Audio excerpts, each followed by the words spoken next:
آپ کو لیے چلتے ہیں دلچسپ و عجیب کی جانب۔ فضائی سفر کے دوران خارج ہونے والے ذرات ماحول میں کاربن آلودگی کی وجوہات میں سے ایک ہیں جو موسمیاتی تبدیلیوں کا باعث بنتے ہیں، مگر یورپ میں ایسے ایندھن کی تیاری پر کام کیا جا رہا ہے جو کاربن فری ہو۔ اس مقصد کے لیے محققین نے ایک سسٹم تیار کیا ہے جس کی آزمائش جاری ہے، جو پانی، کاربن ڈائی آکسائیڈ اور سورج کی روشنی کے ذریعے تیاریوں کے لیے کیروسین فیول تیار کرنے کے قابل ہوگا۔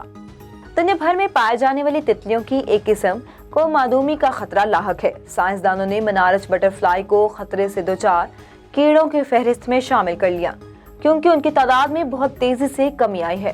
نارنجی اور سیاہ دھاریوں والی اس تتلی کو پہلی بار معدومی کے خطرے سے دوچار جانوروں کی لسٹ میں رکھا گیا ہے۔ International union for the conservation of nature نے دنیا بھر میں سب سے زیادہ پہچانے جانے والی تتلی کی اس قسم کو ریڈ لسٹ میں شامل کیا جو معدومی کے قریب ہے۔ میکسیکو کی سابق ملکہ حسن کو ہسپانوی ریسٹورنٹ سے $17 لاکھ مالیت کی شراب چلانے کے الزام میں تلاش کیا جا رہا تھا۔ 9 ماہ کی تلاش اور تحقیقات کے بعد پولیس نے ملکہ حسن اور ان کے دوست کو کروشیا سے گرفتار کر لیا۔